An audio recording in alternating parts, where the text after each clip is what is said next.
I knew my life was going to change the day I found my brand new mailbox lying in a twisted heap by the roadside. It wasn't a particularly fancy mailbox, just a simple black metal box I'd purchased at the local hardware store. But it was mine, and I'd spent a good hour installing it to make sure it stood straight. The morning I discovered it smashed to bits, my heart sank like a stone. At first, I assumed it was an accident. Maybe a delivery driver had misjudged the distance to the curb, or perhaps a teenager had lost control of their bike. I tried to brush it off. Things happen. I replaced the battered mailbox with another identical one, making sure to plant it firmly in the ground, double-checking that the post was solid. But it happened again barely 2 days later, this time late in the evening. I heard a loud clang from outside, like metal being crushed. By the time I reached the porch, all I could see was a car's taillights speeding away under the glow of the street lamp. I rushed to the end of my driveway and found the mailbox post leaning precariously, the box half torn from its hinges. Who on earth? I wondered, feeling both puzzled and annoyed. It was as if someone was targeting my mailbox deliberately. But why? I just retired from decades of office work, looking forward to peaceful evenings in the suburb where I grew up. I wasn't the type to court drama or make enemies. Over the next week, it happened not once, but twice more, and the pattern was painfully obvious. Each time, my mailbox was attacked during late night or very early morning hours when no one was around to witness it. My frustration mounted, but so did my curiosity. Who would go to such lengths just to destroy something as mundane as a mailbox? I decided to take action. I installed a motion sensor light on my porch, aiming it toward the driveway. I even set up a small outdoor camera, the kind that sends a notification to your phone if it senses movement. For a few nights, I slept with one ear open, hoping I'd catch whoever was behind this vandalism. And I did, though not in the way I expected. One night, I heard the all-too-familiar clang from outside, followed by the camera's alert tone on my phone. Heart pounding, I leaped out of bed, grabbed my phone, and opened the app. The footage was grainy, but I could make out a figure wearing a scarf, brandishing some type of metal bar or pipe. They raised it over their head, then brought it down on the mailbox with alarming force. Sparks flew, and I could almost feel the vibration through the phone screen. I raced outside, calling out, "Hey, stop!" But the figure turned and sprinted off to a nearby car, parked a little way down the street. As the vehicle roared away, I glimpsed the license plate in the glow of the street lamp. I committed those numbers to memory, or as much of them as I could see in the few seconds before the car disappeared. The next day, I contacted the police with a partial plate number and showed them the footage. The officer who came by was sympathetic, but told me it might be tricky to track the culprit without a clearer view of the license plate or the driver's face. They promised to keep an eye out for suspicious activity in the neighborhood. I was disheartened, but not ready to give up. I replayed the footage again and again. The figure's posture, the body shape, something was familiar about it. But in the darkness, I couldn't be sure. Then it struck me, my neighbor Karen had a similar build, and sometimes wore a scarf like that. Karen lived just 3 doors down, and we had a few minor run-ins. Actually, run-ins might be too strong a term. She had scolded me once for letting my garbage can sit at the curb too long after pickup day. And she had a habit of glaring at me when I walked past her meticulously kept yard. But could Karen really be the one smashing my mailbox? It seemed absurd. She was the type to fuss over neighborhood rules, not commit petty vandalism under the cover of night. Yet, as I mulled it over, I realized I didn't know her all that well. And she certainly had a reputation for voicing her discontent. Other neighbors had complained about her notes left on their doors, criticizing their lawn ornaments or the color of their porch lights. Still, I needed more concrete proof. My half-baked suspicion wouldn't hold up with the police, and I definitely didn't want to accuse Karen without being sure. I resolved to upgrade my surveillance system. If it really was her, I need a better shot to bring to the authorities. In the meantime, my mailbox remained a battered eyesore at the end of my driveway, replaced again and again. I'd become a familiar face at the local hardware store, with each new mailbox purchased eliciting a puzzled look from the cashier. Another one? Yep, another one, I'd say, forcing a smile. Little did I know, the next phase of this mailbox battle was about to escalate, and it would lead me down a path I never imagined, culminating in a solution so drastic that even I questioned if I'd gone too far. But I was tired of living in fear, tired of constantly checking if my mail was safe.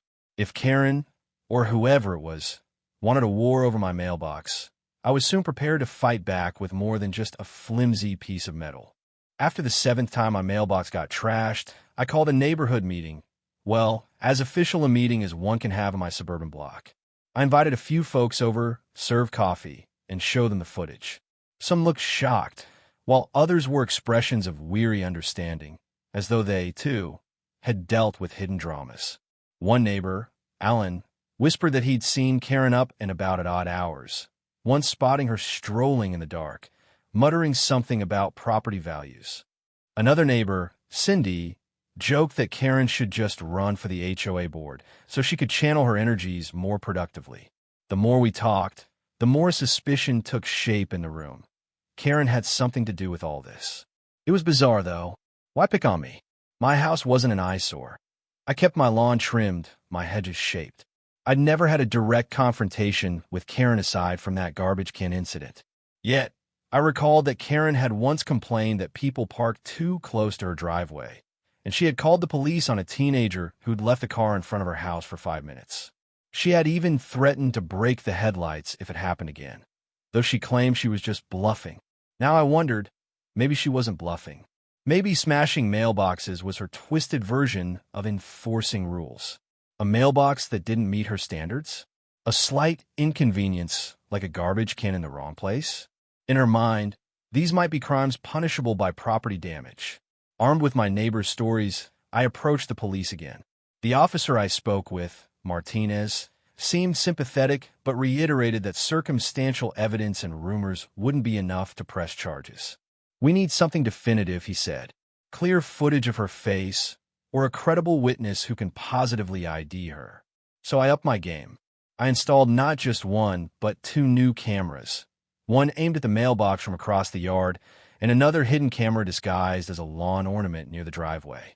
I also replaced the motion sensor light with a more powerful floodlight that would illuminate the entire curb the moment it detected movement. A few days later, the cameras captured movement around 2 in the morning. I leaped from my bed and watched the live feed on my phone.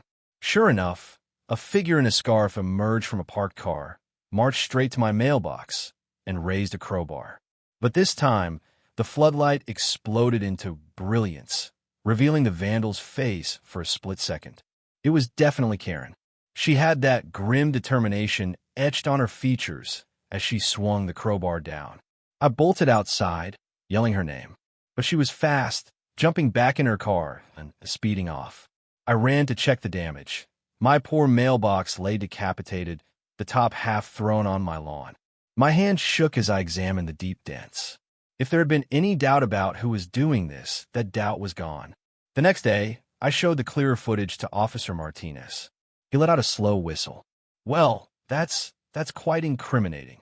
We might finally have enough here." He began filling out paperwork and told me that Karen could be charged with vandalism, repeated vandalism, at that. "We'll have a patrol car swing by and speak with her," he said, "but sometimes these cases take time to process." Relieved, I returned home, hoping that a police visit would scare Karen straight. For a moment, I entertained the possibility that she'd knock on my door to apologize.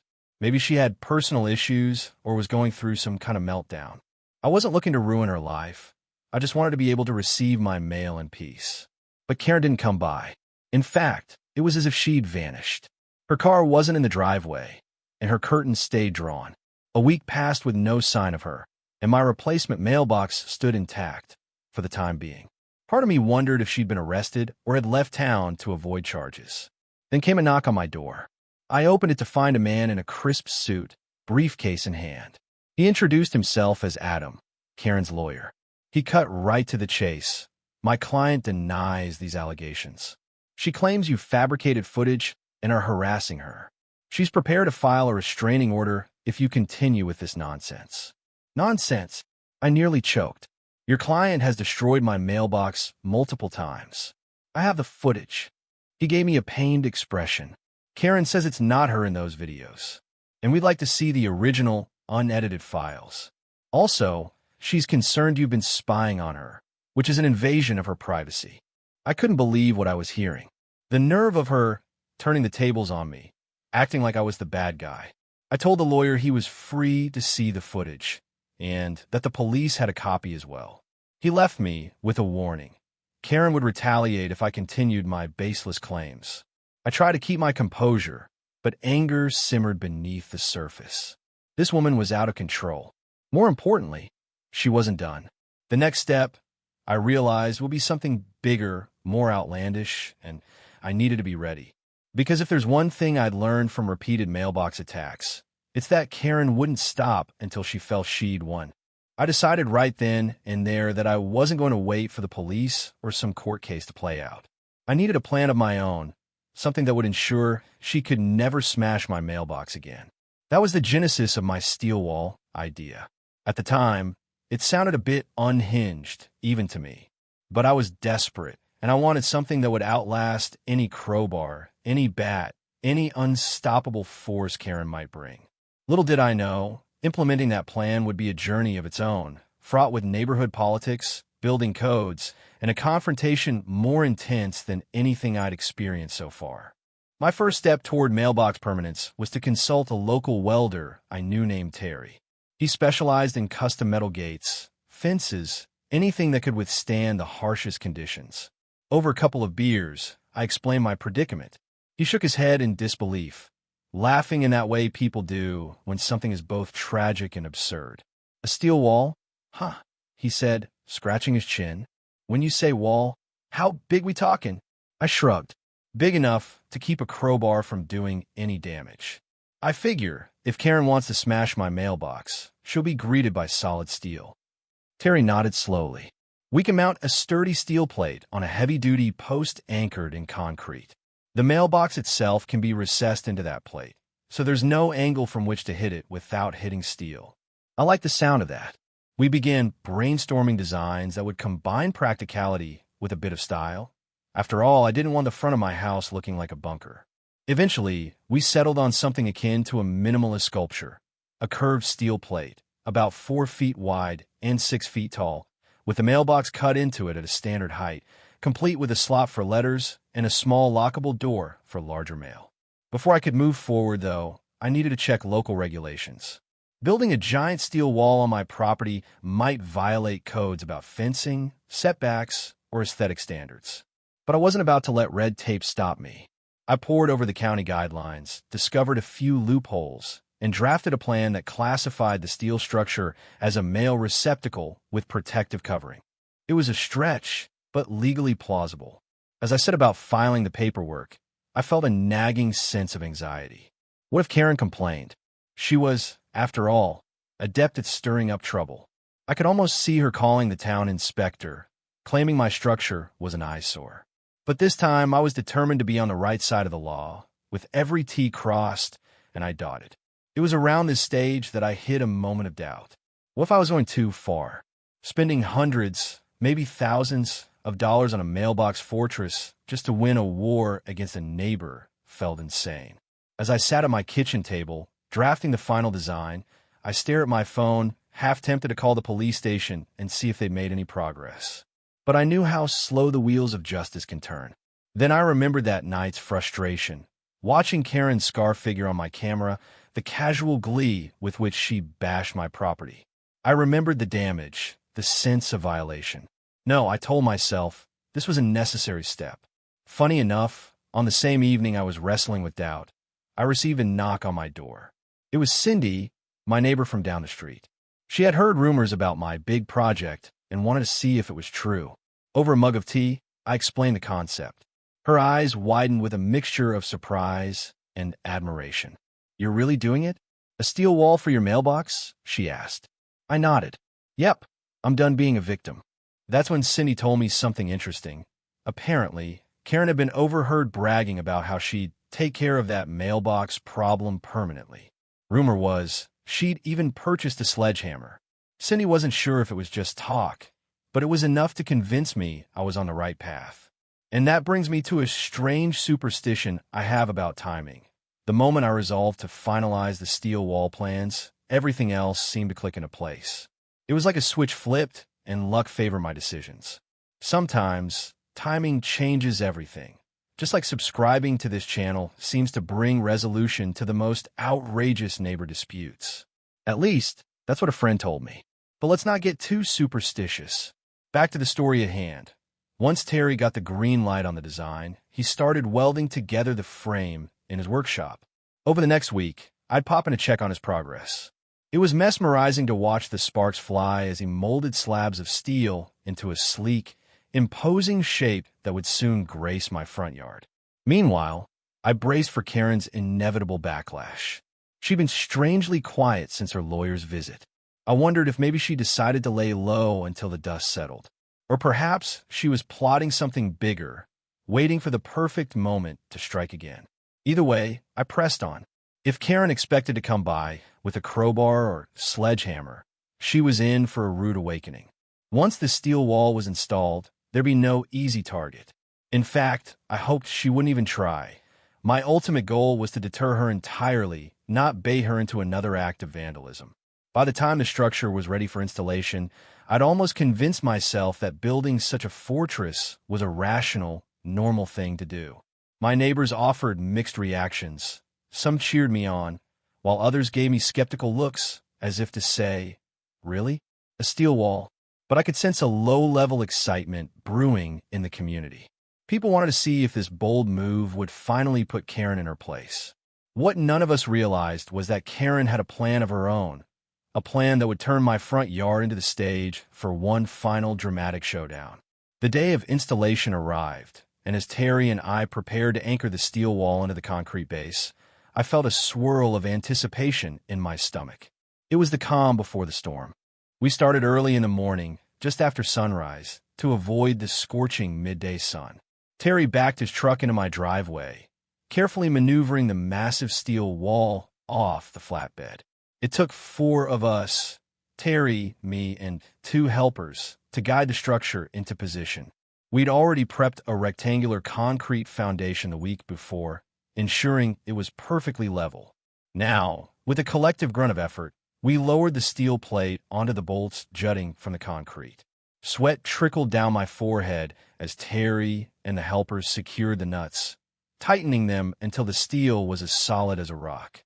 I stepped back to admire the result. A gleaming, imposing barrier, about 4 feet wide and 6 feet tall, with my brand new mailbox recessed neatly into the center. It was functional yet oddly elegant, the curved edges adding a bit of flair to what could have been a hulking slab. Some neighbors gathered across the street, sipping morning coffee and watching the show. I overheard snippets of conversation. "That's actually kind of cool.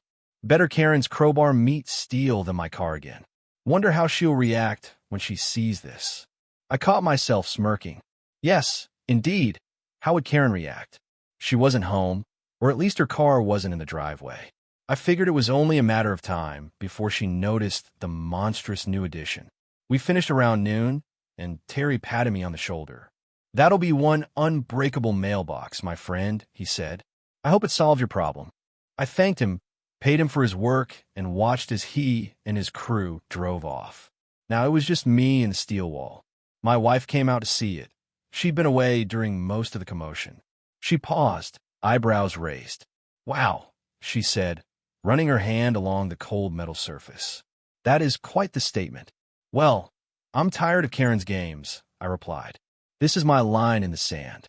The rest of the day was uneventful, almost disappointingly so. I half expected Karen to come barreling into my driveway with her lawyer or a building inspector. But the hours ticked by, and the steel wall stood unchallenged. That evening, I decided to do some yard work, mostly to admire my new fortress from different angles. I was trimming the hedges when I saw Karen's car slowly pull into her driveway. My heart pounded in my chest. Through the hedge, I watched her step out, groceries in hand, gaze flicking toward my yard. I held my breath, waiting for the inevitable explosion. But to my surprise, she paused just long enough to give my steel structure a narrow-eyed stare. Then, without a word, she walked inside, closing her door with a quiet click. I exhaled, unsure whether to feel relieved or uneasy. This wasn't the reaction I'd expected. No ranting, no threats, just a cold dismissal. Maybe she realized she couldn't do anything about it. Maybe she was planning to strike later. Days passed, and the steel wall remained unscathed. I started to relax, thinking perhaps Karen had finally recognized I wasn't one to be messed with. The mail delivery continued as normal, and for the first time in weeks, I wasn't dreading the sound of something smashing in the night. One evening, I decided to celebrate by hosting a small get-together with a couple of close neighbors. We chatted, sipped lemonade, and even toasted the mailbox revolution, as one neighbor jokingly called it. The relief was palpable. We all felt that maybe this whole fiasco was winding down. But around 10 p.m., just as we were wrapping up the evening, a thunderous bang rocked the neighborhood. My heart leaped into my throat. We rushed outside to see what was happening. Through the darkness, I glimpsed a figure in my yard, sledgehammer raised high. The floodlight flicked on, illuminating. Who else? Karen, her face contorted with rage. She brought the sledgehammer down on the steel with a deafening clang.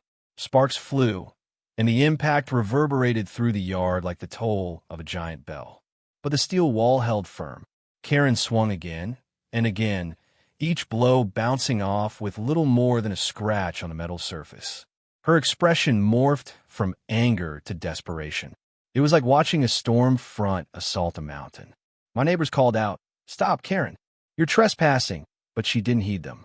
I ran toward her, but then halted. Approaching a furious individual wielding a sledgehammer was not exactly wise. Instead, I fumbled for my phone to call the police. Karen must have heard me yelling into the phone, because she suddenly dropped the hammer and bolted for her car. The screech of tires tore through the night as she sped away, leaving behind a stunned group of onlookers and my unwavering steel wall, now marked with a few dents but still standing. The police arrived within minutes. Officer Martinez was among them. As he surveyed the damage, or lack thereof, he shook his head in disbelief. She actually tried to break through steel? I nodded, still catching my breath. She left behind her sledgehammer, I pointed out, pointing to the heavy tool lying in the grass. Martinez took photos, collected statements, and assured me they'd be looking for Karen. With the footage from my cameras, which had captured every swing in HD, this was more than enough to charge her with attempted vandalism, destruction of property, and trespassing, possibly even assault with a deadly weapon, given how she was swinging that thing around. As the patrol cars pulled away, I stood in my driveway, staring at the battered yet triumphant steel monolith. The adrenaline still coursed through my veins. This was the showdown I'd been anticipating, and it had come to a climactic, if not bizarre, conclusion. Karen, undone by her own rage, bested by a slab of metal. At last, the question was no longer whether Karen would smash my mailbox. She'd proven beyond doubt she was willing to try. Now, the question was whether I'd just witnessed the final stand in her twisted crusade, or if she'd come back for more. The days following Karen's meltdown felt surreal. Word spread quickly about the failed sledgehammer attack. Some neighbors treated it like a juicy bit of gossip, while others viewed it with genuine concern. After all, it's unsettling to realize someone living just a few houses away is capable of such aggressive, irrational behavior. Officer Martinez visited me again to update me on the situation. They'd picked up Karen shortly after her failed assault on my mailbox. She'd driven to a distant cousin's place on the other side of town, but police located her car. According to Martinez, Karen tried to downplay what happened, claiming she just lost her temper momentarily and that the steel wall was provocation. But the evidence was too strong. My camera footage, the neighbor witnesses, the sledgehammer itself. She was charged with multiple counts, including vandalism and reckless endangerment. As she awaited her arraignment, a temporary restraining order was placed, preventing her from coming within 100 feet of my property. A wave of relief washed over me. No more midnight mailbox smashing, no more tension every time I stepped onto my porch. Yet, even as relief settled in, I felt a tinge of sadness for Karen. Clearly, something was deeply wrong. Whether it was an untreated mental illness or an obsessive need to control her environment, she had gone too far down a path of aggression to turn back without serious consequences. I wasn't happy she faced legal troubles, but neither could I ignore how her actions had upended my life for weeks. My steel wall, though sporting a few new dents, had proven its worth. In many ways, it stood as a symbol of my resolve, and perhaps a symbol of how destructive forces often run headlong into unyielding barriers of their own making. Every time I checked the mail, I couldn't help but grin at the irony. The unstoppable force had met the immovable object, and the object had won. Neighbors dropped by with supportive words and even offers to help me paint over the sledgehammer marks. But I decided to keep a few of the dents visible as a quirky reminder of the crazy standoff that had taken place. People would walk by and see the mailbox embedded in that towering slab of steel, ask about the story, and I'd have quite a tale to tell. In the following weeks, the community seemed to band together. We exchanged phone numbers more readily, formed a neighborhood watch group, and started chatting openly about the issues we'd been ignoring, like isolated neighbors who might need help or simple misunderstandings that could spiral if left unchecked. Karen's meltdown had become a catalyst for greater unity, ironically enough. Eventually, Karen's day in court arrived. I had to testify, explaining the repeated vandalism and the final sledgehammer incident. She sat across the aisle, looking more withdrawn than I'd ever seen her. Gone was the sneer, replaced by a defeated weariness. Her lawyer tried to argue that Karen had been provoked by my excessive mailbox fortifications, but the judge wasn't swayed. The evidence was overwhelming. She had deliberately and maliciously damaged my property. The verdict was guilty on several counts. Her sentence included probation, mandatory anger management counseling, and restitution for every mailbox I'd replaced, plus the cost of the steel wall. That last part made me chuckle grimly. Karen was essentially paying for my fortress that she'd tried to destroy. Poetic justice, indeed. She never apologized directly, at least not to me. But I heard from another neighbor that in anger management, she was forced to confront her actions and the root causes.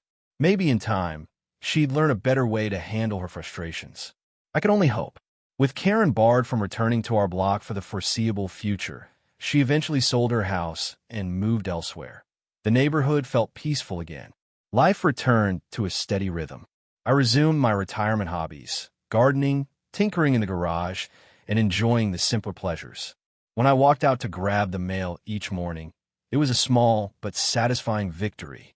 No more broken posts, no more twisted metal, just a secure steel structure standing proud. Looking back, it's easy to see how I might have handled things differently. Maybe tried mediation earlier or spoken directly with Karen when the first sign of conflict arose. But sometimes, bullies only respond to firm boundaries. And in this case, that boundary had to be forged in steel. After all was said and done, I learned a profound lesson about standing up for myself and refusing to be intimidated by someone else's hostility. Sometimes you have to meet unreasonableness with a solid line of defense. And sometimes that line of defense is literally a steel wall. For those who followed this saga from start to finish, let it serve as a reminder. No matter your age, no matter how peaceful your life might seem, there's always a chance you'll encounter a Karen intent on pushing you around. The key is to know your own limits, your rights, and to stand firm, preferably with some well-welded steel, when push comes to shove. In the end, my mailbox still stands, steady as a rock, and I remain grateful for the peace of mind it provides. As for Karen, wherever she is, I hope she's found a healthier outlet for her frustrations than smashing someone else's mailbox. Because if she hasn't, well, she'll be smashing into steel walls for the rest of her life.